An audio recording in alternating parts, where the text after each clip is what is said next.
Guys, I'm doing an IUI tomorrow. I did not expect that.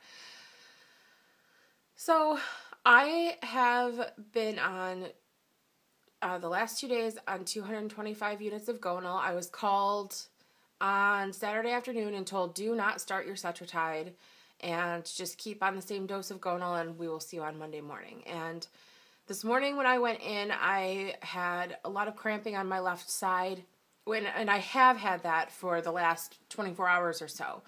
And it's been very noticeable. Not super uncomfortable, but enough to make me believe that there was quite a bit of activity going on the left side and making me feel a little bit better about increasing my dose so drastically. So I went in, and first of all, she looked and she said that my lining looked really great, and my lining has been really lacking this cycle, but it measured at 11.25, so that's definitely an improvement from how it's been.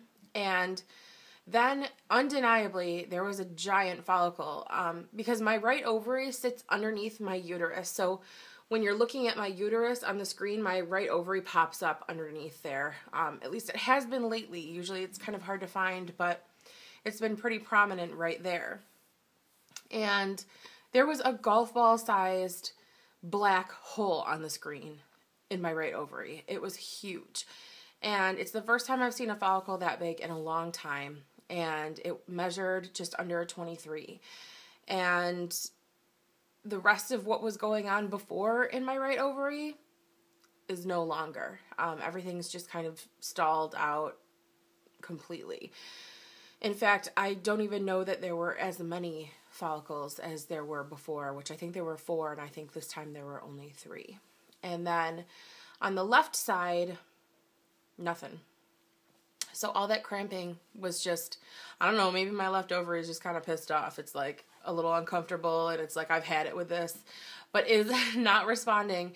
But it has certainly felt like something was going on, and it just proves how little you actually know about what's happening in your body, even if you're trying to pay attention to all sorts of little signs, and you can completely overanalyze. But my left ovary is just not having it this month, or last month, or whenever it was we started all this. It's basically, it's tired, and I don't think that I expect to see much out of it for a little while just because of that, but I could be wrong. And of course, this cycle alone proves that.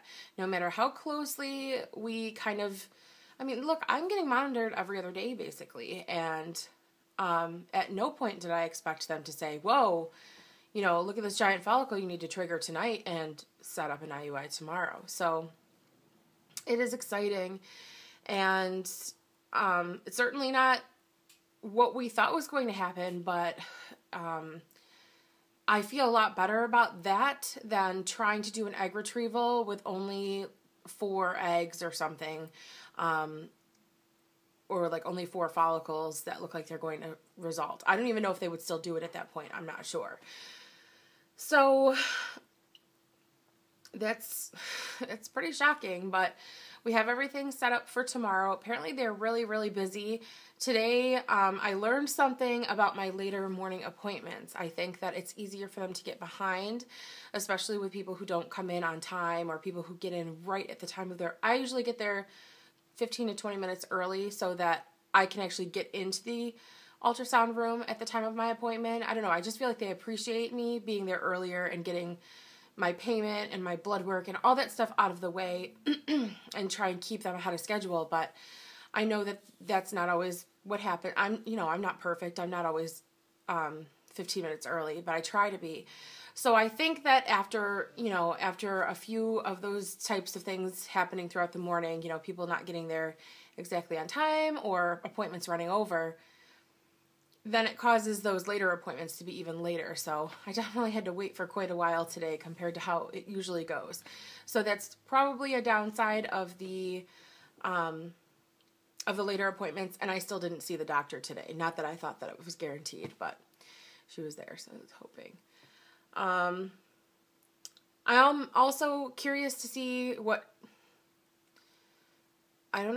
comes of this follicle was supposedly a 13, and then they said, no, it's 3 or 4 smaller follicles, and now it looks like all along it probably was the 13, and it just got really big, or who knows, I don't know, maybe it was one of the other ones, but I doubt it.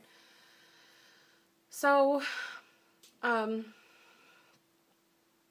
guess that's all I have to say about that. I'm just kind of surprised, but it's nice to have pleasant surprises in this process. You know, it doesn't happen very often, I feel like, at least not for us. So we're really grateful for that. We're really excited, and I'll update you guys tomorrow. All right. Thank you so much for all your messages and all of your support. It means a lot, and I definitely felt it at my appointment today. I thought, I can't wait to tell these girls what happened. So I'll talk to you guys soon. Bye.